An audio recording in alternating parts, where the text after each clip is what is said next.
Me llamo Camila. Tengo 33 años. Vivo en Ciudad de México con mi esposo Javier, que tiene 36. Nuestro barrio está situado no muy lejos del centro, donde las calles estrechas todavía conservan el eco de los tiempos coloniales, y sobre los tejados revolotean palomas mientras se escucha música desde los patios vecinos. La ciudad es ruidosa, siempre hierve de movimiento, incluso de noche, pero nuestra casa se mantiene al margen de ese bullicio. A veces me parece que Javier y yo nos hemos escondido en nuestra propia sombra. Javier repara bicicletas, toma las viejas, rotas, aquellas que llevan tiempo acumulando polvo en sótanos o garajes, y les devuelve la vida. Se le da bien, es paciente con el metal, atento a cada detalle. Más de una vez he visto cómo sus ojos brillan cuando coloca la última pieza y la rueda vuelve a girar. Su taller es el mundo donde está realmente vivo. Pero cuando cruza el umbral de nuestro departamento, esa energía desaparece. Trabajo como editora en una editorial.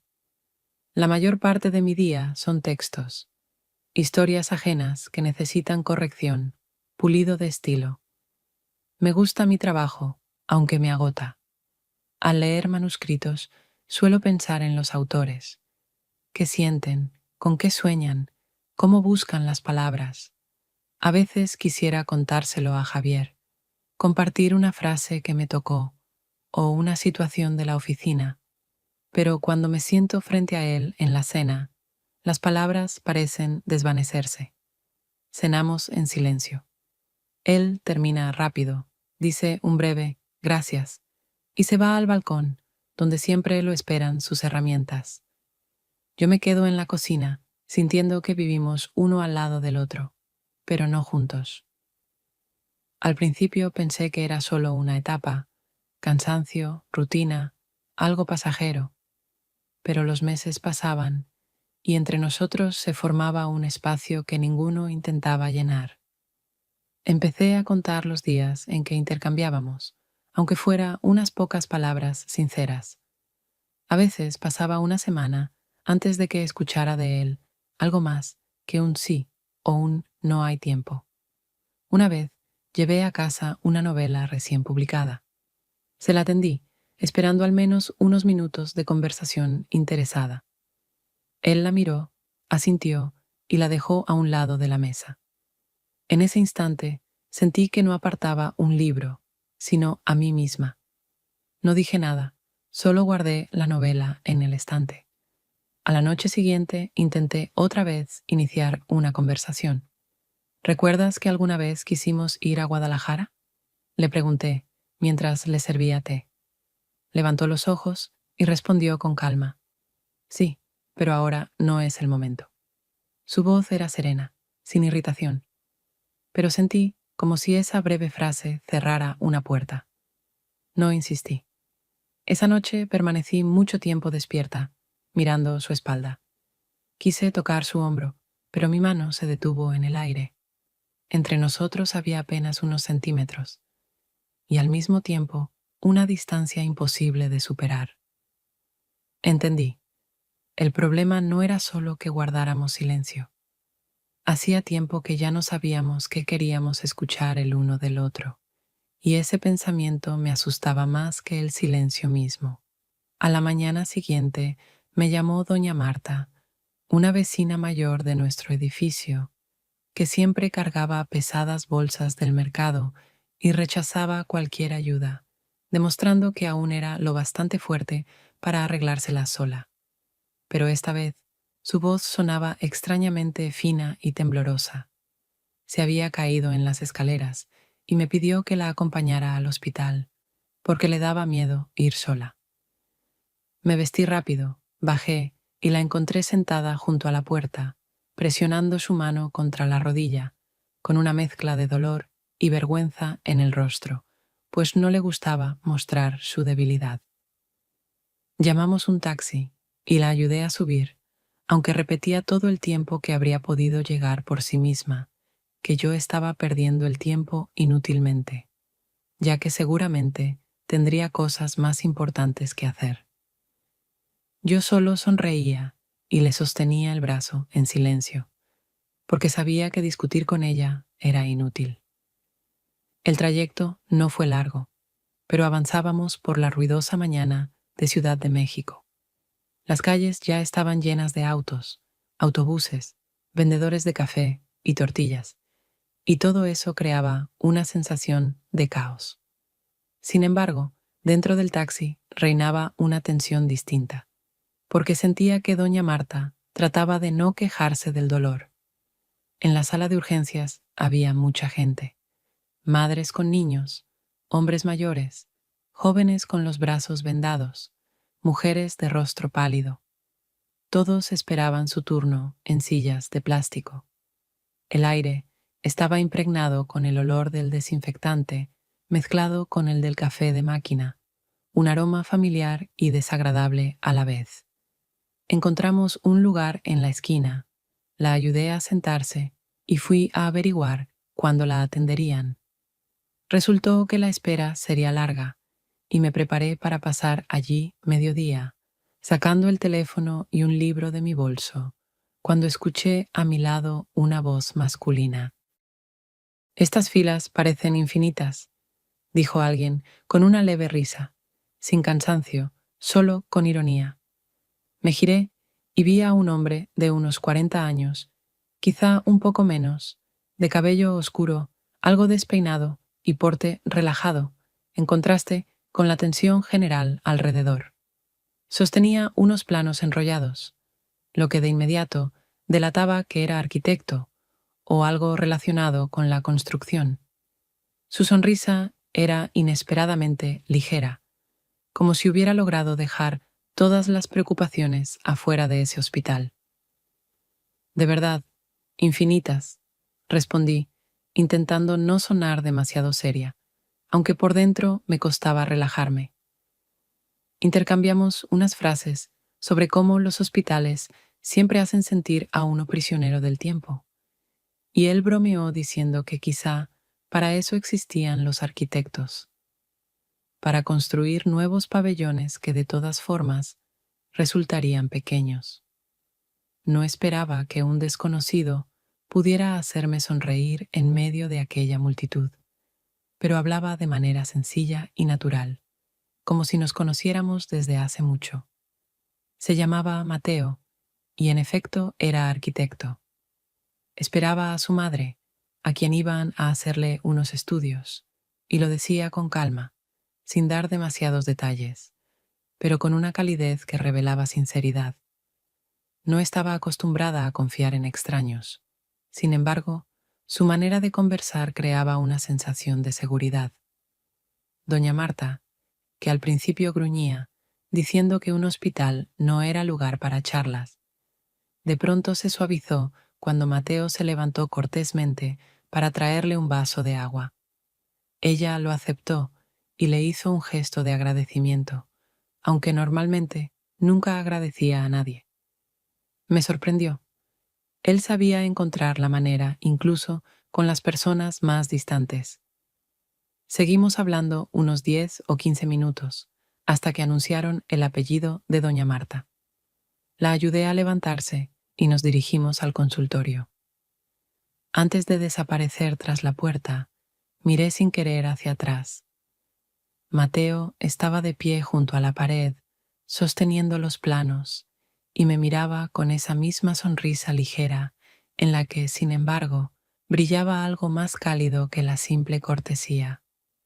Sentí que dentro de mí quedaba un calor pequeño pero real, como si después de esa conversación, en la gris sala del hospital, se hubiera abierto una rendija por la que se filtraba un poco de luz.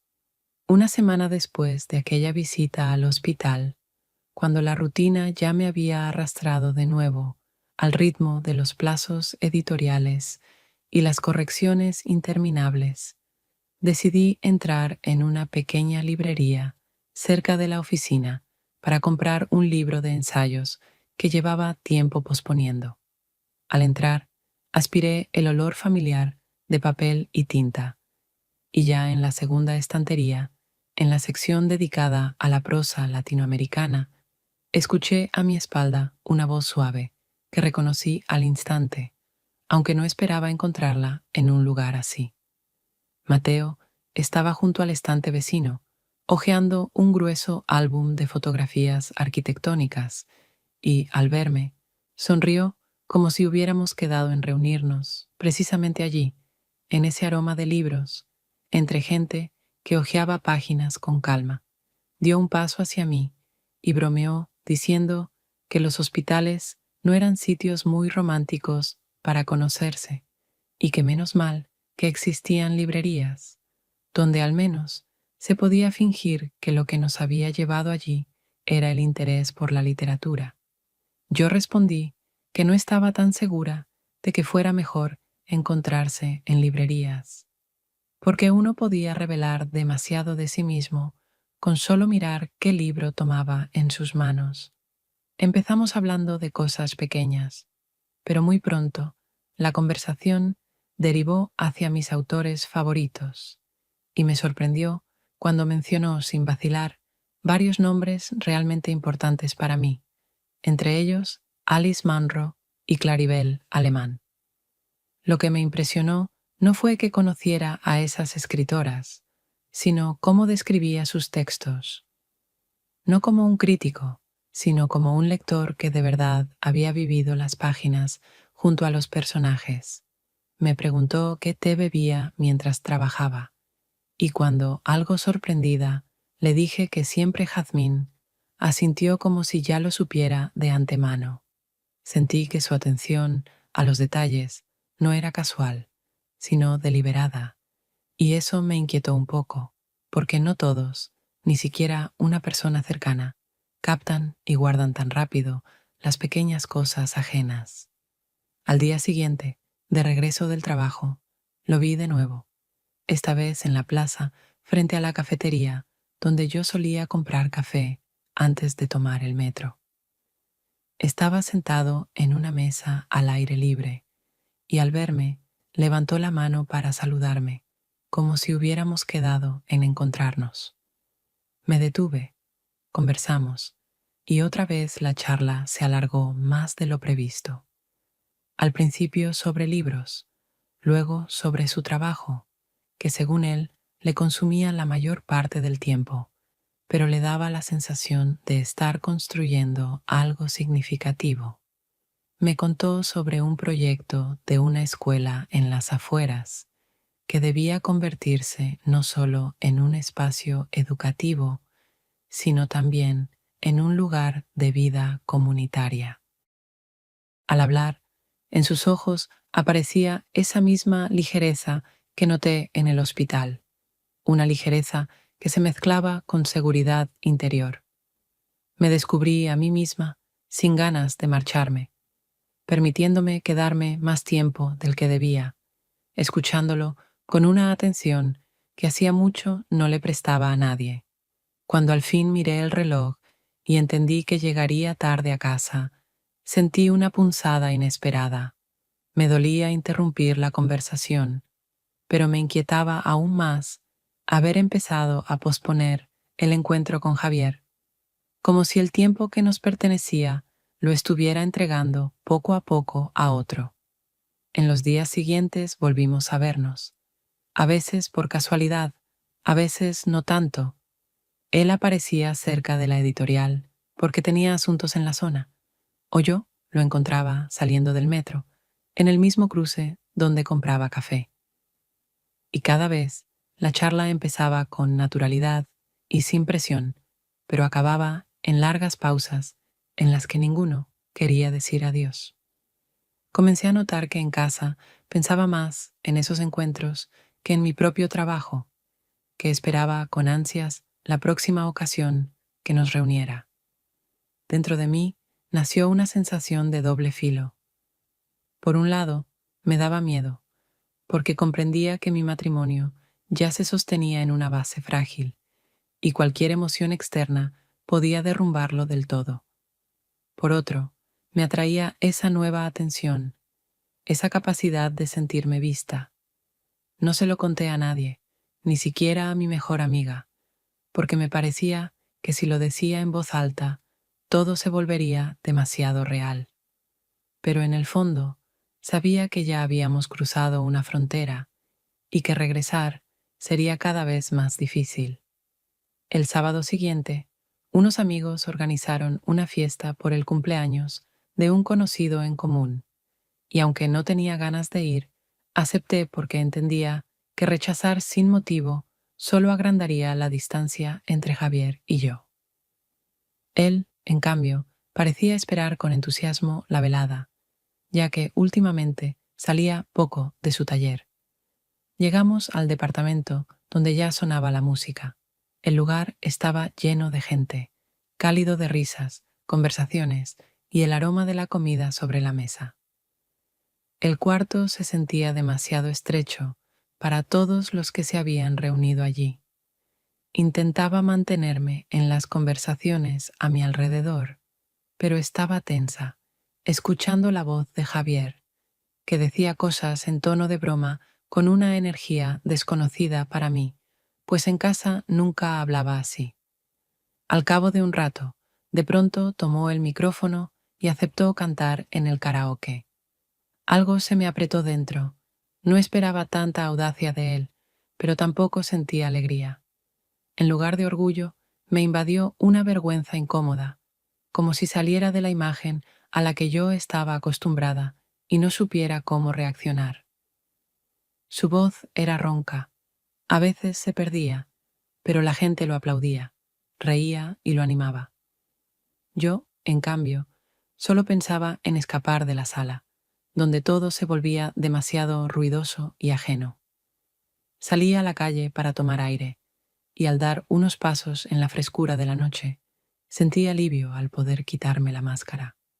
Estaba en la acera, observando los faroles y a la gente que pasaba, cuando de pronto escuché una voz conocida pronunciar mi nombre como si hubiera estado seguro de que yo aparecería allí. Mateo estaba de pie junto a la pared del edificio, vestido con sencillez, sin nada llamativo, y me miraba con esa atención suya, tranquila y a la vez insistente. Su mirada no era casual. Me recordaba que ya habíamos cruzado la frontera de los encuentros fortuitos, porque me observaba como si supiera con certeza que justo en ese momento yo saldría y volveríamos a estar juntos. «Tienes cara de que no te sientes cómoda, ¿verdad?», preguntó en voz baja, sin reproche, solo con una seguridad serena. No respondí de inmediato, porque dentro de mí se abría un desgarro. Una vida se quedaba en la habitación con la música y la voz de Javier cantando, y otra estaba ahora delante de mí, tendida en la mirada de Mateo. La fractura era tan clara que entendí. No era un simple momento de casualidad, sino la consciencia de una elección que todavía no hacía, pero que ya presentía. Hablamos unos minutos, y las palabras no importaban tanto como la cercanía misma, porque la distancia entre nosotros se acortaba con cada silencio. Sentía que dejaba en esa sala una parte de mí que ya no podía regresar completa, mientras aquí, en la calle, comenzaba algo distinto, atractivo y temible al mismo tiempo. Cuando volví adentro, la canción había terminado. Los amigos aplaudían a Javier. Él sonreía, pero yo lo miraba de otra manera. Ya no como al hombre con quien había vivido años, sino como a alguien que permanecía en su propio mundo, mientras yo acababa de asomarme a otro. Y esa certeza me inquietó tanto que tuve ganas de salir de nuevo a la calle, donde tal vez Mateo todavía me esperaba. Unos días después de aquella fiesta, me quedé más tiempo de lo habitual en la editorial, terminando la revisión de un manuscrito. Al salir, no quise volver de inmediato a casa, donde me esperaba la misma rutina con Javier, reparando bicicletas en el balcón o perdido en sus pensamientos. Así que caminé hasta la biblioteca pública cercana, solo para hojear algunos libros y retrasar un poco el regreso. En la biblioteca reinaba el silencio, con ese aire impregnado del olor del papel antiguo. Caminaba despacio entre los estantes cuando vi un libro que había querido releer desde hacía tiempo. Estiré la mano para alcanzarlo, pero casi al mismo tiempo, otra mano vino desde el lado opuesto. Nuestros dedos se rozaron de manera inesperada, y retiré la mano apenas un instante para descubrir que era Mateo. Él me miró con esa sonrisa ligera que ya conocía, pero en sus ojos había algo diferente, más profundo, más atento.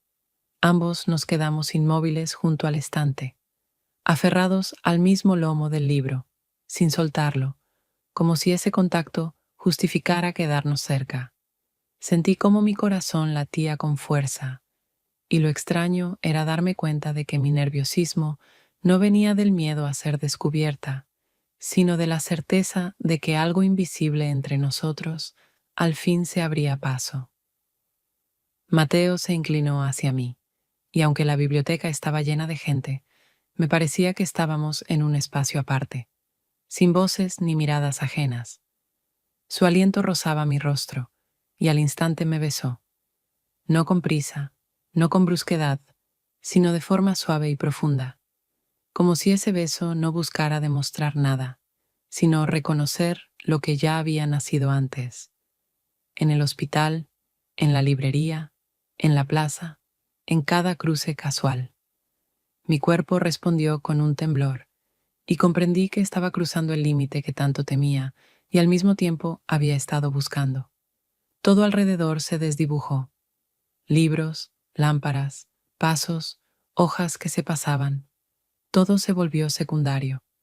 Solo importaba ese instante. No lo rechacé, no me aparté, sino que lo permití, y eso fue lo que más me asustó. No que él me besara, sino que yo le dejara quedarse tan cerca.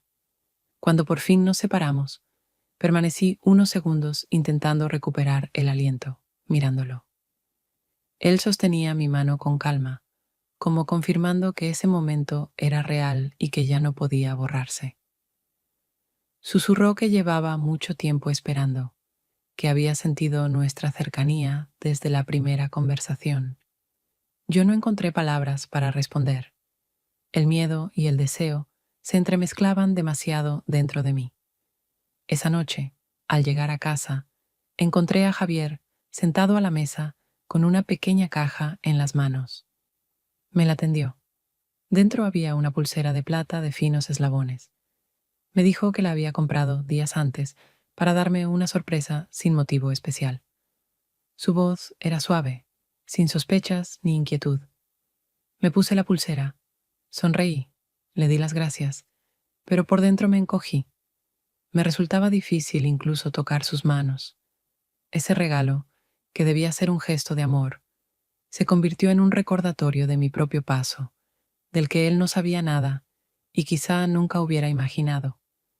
Me senté frente a él, asintiendo y agradeciendo, pero mis pensamientos seguían en la biblioteca, allí donde por primera vez sentí que ya no podía vivir como si nada hubiera cambiado. La semana siguiente me llamó mi amiga Inés, con quien me conocía desde los años de universidad y que siempre insistía en que debía salir más de casa para no dejar mi vida reducida solo al trabajo. Me invitó a una exposición de arte contemporáneo que se inauguraba en una pequeña galería privada en el centro de la ciudad. Dudé, porque en realidad no tenía ganas de pasar la tarde en un lugar lleno de gente, pero en ese mismo momento llegó un mensaje de Mateo. Me decía que tenía 2 entradas para esa misma exposición y que sería bueno verla juntos. Sentí que algo se me daba vuelta por dentro. Comprendí que la llamada de Inés podía servirme de coartada y por primera vez en mi vida acepté conscientemente un engaño de ese tipo. Le dije a Javier que iba con mi amiga y él asintió sin hacerme preguntas, deseándome simplemente una buena velada, mientras dentro de mí se apretaba un nudo de culpa. Su confianza era tan natural que me resultaba difícil mirarlo a los ojos. No dejaba de darme vueltas en la cabeza la idea de que hacía algo injustificable, pero al mismo tiempo mi cuerpo avanzaba como obedeciendo a otra fuerza. Nos encontramos con Mateo en la entrada de la galería, y él sostenía las entradas como si fueran un signo de que todo ocurría bajo nuestro acuerdo, aunque en realidad ese acuerdo no se había pronunciado nunca. Al entrar, el espacio nos envolvió con su frescura, el olor a pintura y el murmullo apagado de las voces que se perdían entre los lienzos. Yo intentaba comportarme con calma, pero cada uno de sus gestos a mi lado me parecía demasiado evidente, y no dejaba de pensar en cómo nos veríamos juntos desde fuera. Mateo hablaba de la exposición, se detenía frente a las obras, hacía observaciones sobre los colores, la composición, pero entre sus palabras había algo más. Su voz parecía tocarme, como si no formulara simples comentarios, sino que buscara una confirmación de nuestra cercanía. Yo respondía con frases cortas, aunque por dentro todo hervía. Temía que algún conocido pudiera vernos, pero aún más me asustaba la idea de que esa noche quedara grabada en mi memoria de un modo imposible de borrar. Al volver a casa más tarde de lo habitual, encontré a Javier en la habitación. Tenía las piezas de una bicicleta sobre la mesa y en sus manos, como siempre, una llave inglesa que sonaba suavemente contra una tuerca. Levantó la cabeza, sonrió y me dijo que esperaba que la exposición hubiera sido interesante. Y luego añadió: «Tu amiga, seguramente, quedó encantada». Sentí que el corazón me daba un vuelco, porque en mi bolso estaba aún la entrada que había dejado sin cuidado, y tal vez él la había visto. Su voz sonaba pareja, sin reproches, pero en sus ojos había algo distinto, como si preguntara más de lo que decía en voz alta. Asentí, intentando parecer segura, y respondí que sí, que la exposición había resultado interesante y que Inés estaba fascinada, aunque tuve que esforzarme para pronunciar esas palabras sin titubear. Dentro de mí todo se encogía al darme cuenta de que estaba engañando a alguien que confiaba en mí, y esa confianza me dolía más que cualquier reproche directo. Fui a la cocina, puse el agua a hervir para un té y escuchaba cómo él volvía a sus herramientas. Ese sonido metálico tan familiar, que antes me parecía neutro, ahora resonaba en mí como un recordatorio de que entre nosotros se había abierto un espacio que yo misma había empezado a llenar con otra persona. Aquella noche apenas pude dormir. Seguía viendo en mi mente sus ojos, en los que no había acusación, solo una pregunta oculta, y esa mirada me resultaba más pesada que cualquier conversación, porque me obligaba a enfrentar aquello de lo que yo intentaba huir. Unos días después de aquella noche, Mateo volvió a invitarme a una exposición, y esta vez acepté sin vacilar, aunque por dentro sentía que cada paso hacia él me alejaba de Javier. Al mismo tiempo, me habitaba una extraña certeza de que ya no podía negarme a ese movimiento hacia adelante. Nos encontramos por la tarde frente a una pequeña galería escondida en una calle tranquila cerca del centro histórico, un lugar al que rara vez entraban transeúntes casuales, y precisamente eso creaba la sensación de que habíamos entrado en otro mundo, donde se podían dejar todos los papeles cotidianos tras la puerta. Dentro había pocos visitantes. Algunas parejas hablaban en voz baja, dos estudiantes tomaban notas en sus cuadernos, una mujer mayor contemplaba largamente un cuadro, y el resto del espacio pertenecía a las telas colgadas en las paredes, con suficiente distancia entre ellas para invitar a detenerse y mirar en silencio.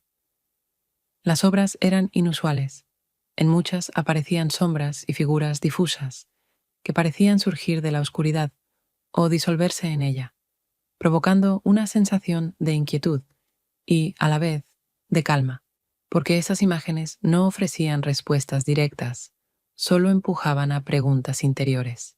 Me quedé mucho rato frente a una pintura donde se veía a una persona caminando por un puente estrecho sobre un vacío oscuro. La escena me resultaba tan elocuente que no podía apartar la mirada, pues en ella parecía reflejarse mi propia vida, mi incertidumbre, ese paso que no sabía si sería capaz de dar. En ese momento, escuché la voz de Mateo a mi lado, que me preguntó si también tenía miedo a las alturas. Lo dijo con una entonación en la que la broma rozaba con la seriedad, y yo respondí casi de inmediato que lo que temía era dar un paso. Esas palabras se me escaparon inesperadamente, como si hablara no del cuadro, sino de mi propio estado. Él sonrió, pero en sus ojos apareció por un instante algo distinto, mucho más serio, y sentí que esperaba no solo mi respuesta, sino también mi gesto, mi elección, que podía definir hacia dónde íbamos a ir. Estábamos demasiado cerca el uno del otro, y cuando se inclinó como para mirar la pintura desde mi ángulo, comprendí que su movimiento no iba hacia el lienzo, sino hacia mí, porque su aliento casi rozó mi rostro, y esa cercanía llenó el espacio entre nosotros de una tensión imposible de ignorar. El silencio alrededor, roto apenas por el crujido del suelo bajo los pasos de otros visitantes y por el tenue olor a pintura que aún flotaba en el aire, reforzaba la sensación de que estábamos en un espacio cerrado, sin testigos, sin límites, donde podíamos permitirnos ser quienes realmente éramos. Yo no me aparté, no retrocedí, aunque sentía dentro de mí cierta resistencia, porque ese momento confirmaba de manera definitiva que ya habíamos cruzado una frontera. Lo que ocurrió después es difícil de reconstruir en detalle, pues la memoria parecía borrar las imágenes y dejar solo las sensaciones. La luz de las lámparas parpadeando sobre los lienzos, su mano, que casi tocaba la mía, mi propio consentimiento a dejar que esa cercanía sucediera, la extraña calma que llegó con la conciencia de que ya no me resistía, sino que permitía que los acontecimientos siguieran su curso. Cuando salimos de la galería, el aire de la noche me pareció más denso de lo habitual, y la ciudad seguía con su ritmo. Los coches cruzaban la calle, voces sonaban a lo lejos, en la esquina vendían tacos. Pero para mí, todo eso era solo un telón de fondo sin importancia, porque lo esencial había quedado adentro. Sabía que no podría borrar ese momento, por breve que fuese, y que a partir de entonces nada volvería a ser como antes. Esa noche volví a casa más tarde de lo habitual, aunque en realidad no había ninguna razón concreta para haberme demorado tanto. Caminaba por las calles con una lentitud extraña, como si cada paso adicional pudiera aplazar el momento de encontrarme con Javier. No era ya por temor a sus palabras o a sus sospechas, sino porque en su silencio había empezado a escuchar demasiado. Al abrir la puerta del piso, me recibió el olor conocido del aceite y del metal, mezclado con el aroma tenue del café que él solía beber, incluso por la noche. Esa mezcla me resultó inesperadamente cálida y al mismo tiempo inquietante. Javier estaba sentado en el balcón, inclinado sobre la bicicleta desarmada. Sus manos, normalmente seguras con las herramientas, se movían ahora despacio, como si no quisiera terminar, sino simplemente alargar el tiempo. Levantó la cabeza al verme entrar y me miró sin reproche, con esa dulzura habitual que últimamente me resultaba insoportable, porque tras ella se escondía algo más que un simple Me alegra que hayas vuelto. Sonrió como si nada hubiera pasado y me preguntó si no estaba cansada. Su voz era tranquila, serena, sin sospechas ni agresividad oculta, y justamente esa calma me hizo sentir que veía mucho más de lo que yo quisiera mostrar. Asentí. Respondí que había sido un día duro y me dirigí a la cocina, fingiendo buscar algo en los armarios, cuando en realidad intentaba evitar su mirada directa. El hervor del agua en la tetera me recordó de pronto la galería, aquella otra clase de silencio, lleno de expectación, mientras que aquí, en nuestra casa, el silencio tenía un carácter distinto. No era ausencia de palabras, sino un espejo que reflejaba todo lo no dicho. Me senté a la mesa, tomé un sorbo de té y sentí que respirar se hacía más difícil al lado de alguien a quien debía la verdad y a quien no podía dársela, porque esa verdad lo rompería de un modo que yo no estaba dispuesta a presenciar. Él, como si percibiera mi tensión, no formuló ninguna pregunta ni trató de iniciar una conversación.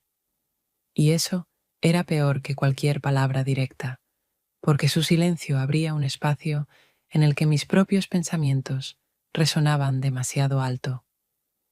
Lo miraba mientras volvía a su bicicleta y comprendía que en su concentración había algo que antes no había sabido ver. No indiferencia, como yo misma me había convencido, sino una forma de protegerse del dolor que llevaba dentro. En sus gestos había cautela, y esa cautela me hizo recordar las palabras de un amigo suyo que escuché por casualidad hace años, que Javier nunca hablaba de su pasado, porque allí había algo que no quería revelar. Y ahora veía que ese silencio suyo no era vacío, sino defensa. Yo permanecía con la taza en las manos, sabiendo que si levantaba la vista y me miraba de frente, podría quebrarme y contarlo todo. Pero él seguía inmerso en su tarea, como si me diera un espacio, y era precisamente ese espacio lo que me asfixiaba más que cualquier pregunta.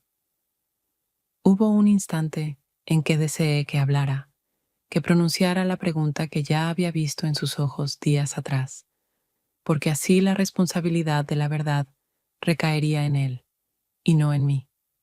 Pero él callaba, y yo me quedaba sola con mi culpa. Al acostarnos, me abrazó como siempre, con sencillez y calma, mientras yo permanecía con los ojos abiertos, sintiendo que esa cercanía habitual, que en otro tiempo me daba seguridad, se había convertido ahora en un recordatorio de lo lejos que estábamos, aún permaneciendo juntos. Y esa noche comprendí que su silencio era un espejo. En él veía no solo sus secretos, sino también los míos, y era un reflejo del que temía apartar la vista, pero del que tampoco podía huir. La semana siguiente, después de varios días de tensión silenciosa en casa y de breves mensajes de Mateo, casi siempre repitiendo lo mismo, que le resultaba insoportable esperar y que yo debía decidirme, acepté encontrarme con él en una pequeña cafetería cerca de mi oficina. Desde la mañana presentía que aquella tarde sería más difícil que cualquier otra anterior. Nos sentamos en una mesa junto a la ventana, desde la cual se veía la calle llena de gente apresurada en sus asuntos, y esa agitación cotidiana solo reforzaba la sensación de que dentro de la cafetería se había creado otro espacio, donde se jugaba algo demasiado personal e importante. Mateo comenzó enseguida a decir que estaba harto de esos encuentros furtivos, que no podía vivir en ese estado suspendido, sabiendo que cada noche yo regresaba a la casa de otro hombre y que debía tomar una decisión que no podía aplazar indefinidamente. Se inclinó hacia mí. Su voz era baja pero firme, y sentí que sus palabras no dejaban espacio para escapar, que intentaba acorralarme para obligarme a llamar a las cosas por su nombre. Lo escuchaba mientras me sorprendía pensando en cómo esa insistencia era distinta de la ligereza con la que al principio había irrumpido en mi vida. Ahora, en sus ojos, aparecía cada vez más el deseo de poseerme, no solo de acompañarme. Quise responder, pero en ese mismo instante, la puerta de la cafetería se abrió y vi a Javier. Entró con paso tranquilo, con su chaqueta de trabajo todavía marcada por manchas de grasa, y con el gesto de alguien que solo pasaba a pedir un café antes de continuar con su día. Sentí un escalofrío. El espacio que yo había creído separado de mi rutina diaria, de pronto se unía con ella, y los dos hombres a quienes intentaba mantener en órbitas distintas, estaban ahora frente a frente. Javier pidió un café en la barra, y en lugar de marcharse con él, regresó y se sentó en la mesa, justo al lado de la nuestra, como si fuera lo más natural, aunque su mirada, breve y atenta, revelaba que comprendía más de lo que mostraba. Mateo se desconcertó apenas un instante, pero pronto recuperó su aparente seguridad. Sin embargo, sus manos lo traicionaban. Los dedos jugaban sin pausa con el borde de la taza, dejando marcas húmedas. Yo permanecía entre los dos, sintiendo que cada respiración pesaba más, porque en esa pequeña cafetería, entre el aroma del café recién molido y el murmullo de las conversaciones ajenas, se había creado un espacio en el que el silencio hablaba más que cualquier frase. Casi no hubo palabras entre nosotros. Durante unos minutos permanecimos los tres allí, y aquella presencia era tan evidente que incluso el camarero, que pasó junto a la mesa, nos miró con desconcierto, como si pudiera percibir la tensión que partía el aire. Javier bebió un par de sorbos, dejó la taza en la mesa y se mantuvo sereno, pero era una serenidad distinta de la habitual, cargada de una tensión que dejaba claro. Veía y comprendía todo, aunque no dijera nada.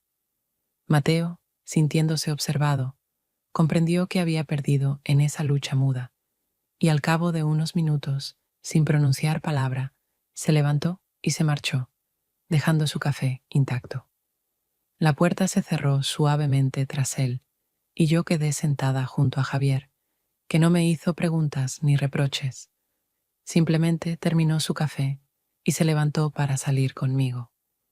Quedó tras nosotros la certeza de que aquella escena se fijaría para siempre en mi memoria como el punto en el que todo se volvió evidente, aunque nadie lo hubiera expresado con palabras. Caminé a su lado en silencio, y me pareció que incluso el ruido del tráfico y el bullicio de la ciudad sonaban de otra manera, porque ahora sabía que nuestra vida ya no podía seguir igual. Cualquier decisión futura sería consecuencia de aquella cafetería donde estuvimos los tres, y ninguno de nosotros dijo una sola palabra de más. Unos días después de aquella escena en la cafetería, que aún vivía en mí como una huella imposible de borrar incluso en los sueños, regresaba a casa al final de la tarde, cuando el sol ya descendía, tiñendo las fachadas con tonos cálidos. En las escaleras del edificio me crucé con un viejo amigo de Javier, a quien veía pocas veces porque vivía en otro barrio y trabajaba mucho, pero que siempre había sido alguien cercano a mi marido desde la juventud. Su rostro mostraba cansancio, pero la sonrisa con la que me saludó tenía algo tan sincero que me detuve, aunque lo que más deseaba era esconderme en el departamento y evitar cualquier conversación. Me dijo que estaba esperando a Javier, ya que habían quedado en encontrarse, pero que él se había retrasado en el taller, y así teníamos unos minutos para hablar. Al principio la charla fue ligera, sobre el barrio, sobre conocidos comunes, sobre el calor que aquel año se alargaba más de lo habitual. Yo creí que ahí terminaría todo, cuando de repente me miró con seriedad y habló en voz baja, como temiendo que alguien pudiera escucharnos, aunque alrededor no había nadie. Me dijo: Camila, cuídalo, por favor. Él carga con un dolor de una vieja historia que nunca cuenta, y justamente por callarlo, se le vuelve más pesado. Sé que sufre por esa pérdida, aunque finja que todo está bien. Sus palabras me atravesaron como una corriente, y en ese instante comprendí que el silencio de Javier, que yo interpretaba como indiferencia, podía ser en realidad otra cosa, no un vacío, sino un modo de sobrevivir con sus heridas, ocultándolas incluso a quienes más cerca están. Intenté responder algo, pero la voz se me quebró y solo pude asentir. Él añadió que siempre temió que ese mutismo suyo alejara a quienes amaba, pero que en verdad lo que más necesitaba era paciencia de los que permanecían a su lado. Luego guardó silencio, como si ya hubiera dicho lo esencial, y nos quedamos así unos segundos, antes de que desviara la mirada y retomara temas triviales, aliviando el aire, aunque sus frases seguían resonando dentro de mí. Cuando se marchó, subí a casa más despacio que de costumbre, y al abrir la puerta me detuve un instante. Aquella breve conversación me había abierto otra perspectiva. Tal vez yo solo había visto la superficie de nuestra vida en común, y no lo que él llevaba dentro, esa carga invisible que lo hacía refugiarse en la quietud que yo había juzgado equivocadamente. La noche siguiente, al volver, el departamento estaba en penumbra. Javier estaba sentado a la mesa, ordenando pequeñas piezas de la bicicleta. Sus manos se movían concentradas y su rostro parecía tranquilo, pero yo lo observaba de otro modo. Me parecía que en cada gesto suyo había una historia que no podía poner en palabras, aunque estuviera siempre presente, incluso cuando sonreía o decía frases simples. Ese descubrimiento me asustó más que nada antes, porque entendí que, ocupada en buscar atención y calor para mí misma, nunca había intentado mirar de frente lo que a él le dolía, y en cambio le había impuesto la etiqueta de indiferente. Aquella noche me acosté con más desasosiego que nunca, porque en mi mente se entrelazaban dos imágenes. Mateo, exigiéndome decisiones claras, con una mirada que pretendía adueñarse de mi vida, y Javier, que no pedía nada, pero cuyo silencio revelaba una profundidad que yo aún no había explorado. Y por primera vez en mucho tiempo, sentí el deseo de conocer más a mi propio marido, de descubrir sus heridas y el pasado que ocultaba tan celosamente. Esa idea me mantuvo despierta hasta el amanecer. Cuando Mateo volvió a aparecer en mi vida, tras varios días de silencio en los que yo había vivido en un extraño estado de espera y de intentos de convencerme de que aún podía detenerme, me invitó al teatro. Acepté, aunque en mi interior presentía que esa noche sería una prueba. Los dos estábamos ya en el límite, allí donde no quedaba espacio para encuentros casuales ni bromas ligeras. Nos sentamos en la sala, envuelta en penumbras.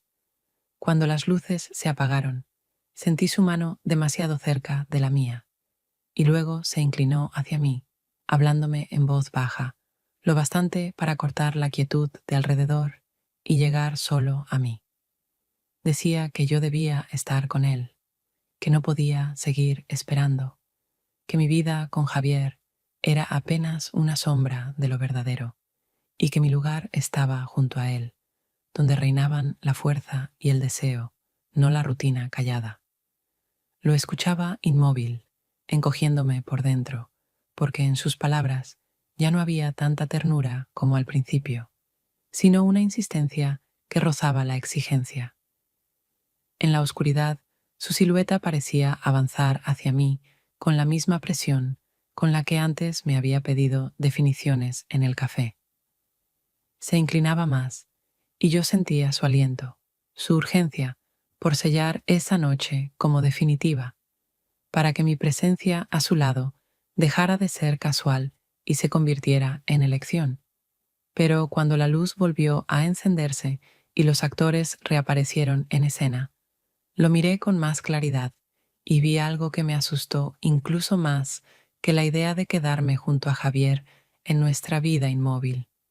En su mirada había más voluntad de poseerme que verdadero amor, más hambre de imponerse que deseo de comprenderme. Sus dedos tocaban mi mano con demasiada seguridad, como si ya hubiera decidido que yo le pertenecía, y en esa certeza había un peso que me hizo querer apartarme. En ese mismo instante recordé la cafetería, aquella escena en la que los tres compartíamos mesa, y Javier bebía su café en silencio, sin pronunciar palabra, pero mostrándome con su sola presencia que estaba ahí, que no se retiraría aunque callara. Ese silencio, que entonces me había dolido porque desnudaba mi culpa, ahora se me revelaba distinto, no como indiferencia ni debilidad, sino como una fuerza capaz de sostener.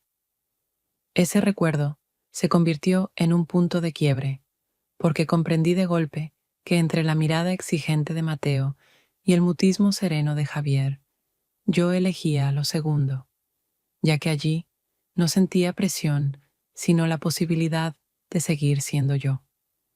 Cuando terminó la obra y la gente empezó a levantarse de sus asientos, yo me puse de pie antes de que Mateo pudiera decir nada y me dirigí rápido a la salida.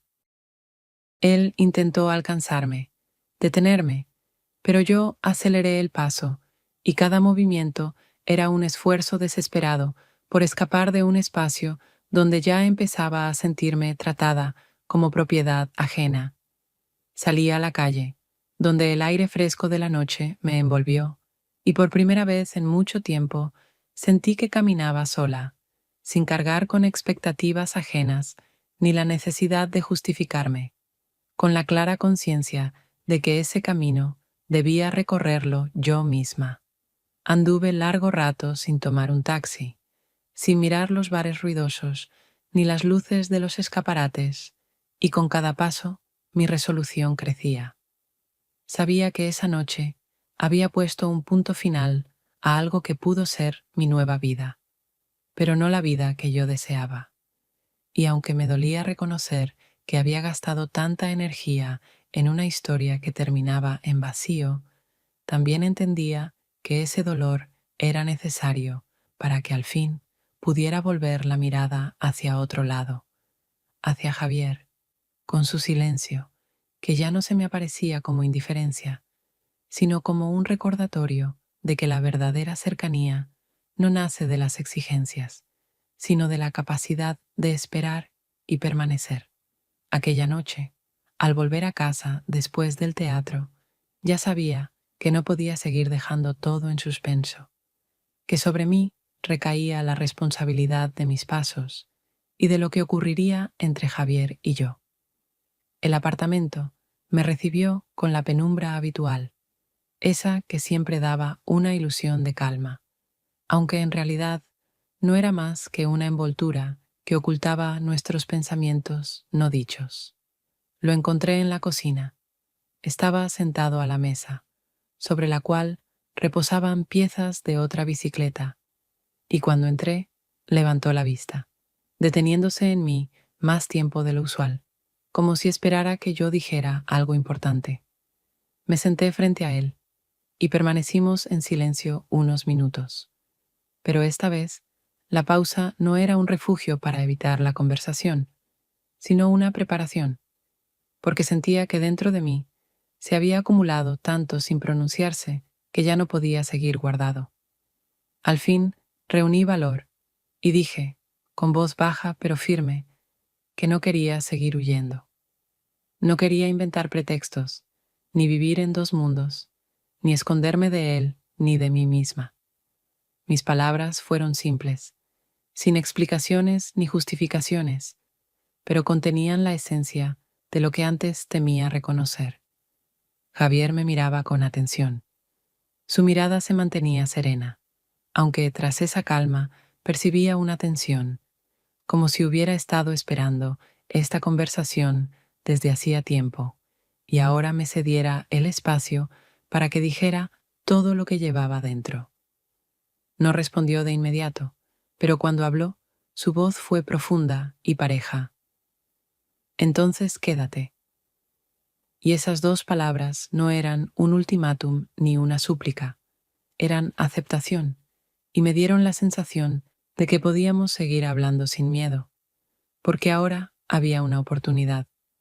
Hablamos durante horas, no de hechos ni de anécdotas, sino de lo que habíamos sentido en los últimos meses, y fue más difícil que cualquier pelea, porque cada frase abría algo que antes habíamos guardado.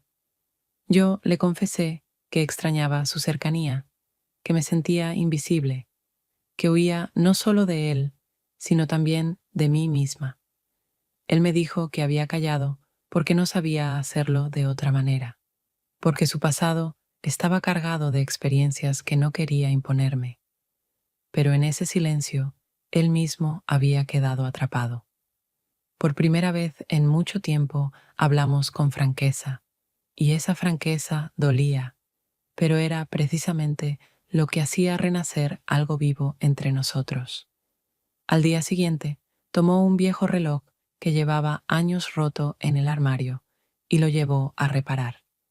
Cuando regresó, lo colocó en la estantería del salón, y al escuchar cómo las agujas volvían a moverse, lo sentí como un símbolo. Ambos habíamos decidido no solo permanecer juntos, sino avanzar. Ese sonido era sencillo, cotidiano, pero me recordaba que el tiempo seguía adelante y que nosotros podíamos hacerlo también, aunque el camino no fuera perfecto. En los días siguientes empezamos a construir un nuevo ritmo. Conversábamos más sobre las pequeñas cosas que antes quedaban relegadas. Cocinábamos juntos, a veces salíamos a caminar al parque cercano, y allí no necesitábamos inventar temas, porque las palabras surgían solas. Sentía que estábamos aprendiendo a estar cerca de nuevo, que la intimidad no regresaba de manera automática, sino que se formaba poco a poco, como algo que requiere esfuerzo, pero al mismo tiempo transmite autenticidad. Todavía me costaba olvidar lo sucedido con Mateo, porque esos hechos habían dejado una huella en mí, pero cada día dolía menos. En su lugar, aparecía la comprensión de que esa experiencia había sido necesaria para valorar lo que tenía y entender que las verdaderas relaciones no se sostienen en exigencias ni presiones, sino en la capacidad de escucharse incluso en el silencio. Y ahora, cuando nos sentábamos por la tarde en el balcón a contemplar la ciudad, por primera vez en mucho tiempo, sentía que quería estar allí, que quería quedarme y que esa elección era plenamente mía.